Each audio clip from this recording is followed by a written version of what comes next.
Hello everyone, আসসালামু আলাইকুম। আমার দাদু একটা ম্যাজিক নিয়ে আসছে। আমি বুঝতেছি না ম্যাজিকটা বা আমার মাথায় ঢুকতেছে না। এটা একটা মালা, দেখেন পুরো একটা মালা। এই মালাটা যদি এখান দিয়ে কাটা হয়, এই মাঝখান দিয়ে কাটা হয়, তাহলে মালাটা দুইটা হবে। আর আমার দাদু বলতেছে এই মালাটা একটা হবে। কি সম্ভব হবে সেটা আমার মাথায় এখনো খেলতেছে না। উনি কাটে আমাদেরকে দেখাবে এবং একটাই থাকবে, দুইটা হবে না। আমি আমি ধারণা করতেছি মালা মাঝখান দিয়ে কাটলে দুইটা হবে। উনি আমার কাটা শুরু করবে, আপনারা দেখেন কিভাবে কাটতেছে মালাটা।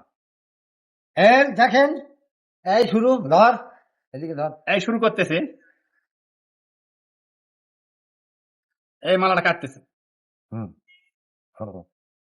মালাটা কাটতেছে দেখেন।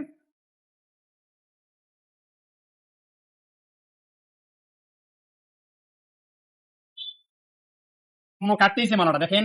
ওরে বাবা, সেই কত বড় মালা! কি জানি, আমি চিন্তা ভাবতে আমার অবাক লাগতেছে। মালা কাটলে দুটা হবে আর সেটা না হয় এটা কিভাবে হয় আমি তো ভাবতে পারছি না। দেখেন, এই কাটা শেষ করতে আসছে। দেখেন কাটা শেষ। এখন মালাটা দুই ভাগে বিভক্ত হবে, কিন্তু হবে না, একটাই হয়ে থাকবে এই মালাটি।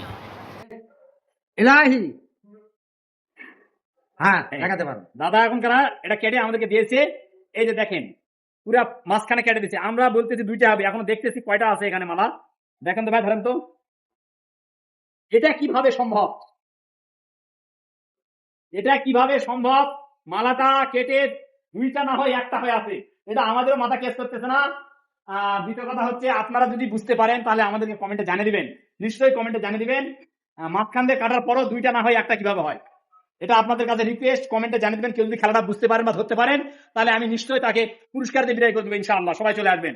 ঠিক আছে, সকলকে ধন্যবাদ জানিয়ে আমার এই দাদুর ম্যাজিক খেলা বা জাদু খেলাটা আপনাদের কাছে শেষ করলাম।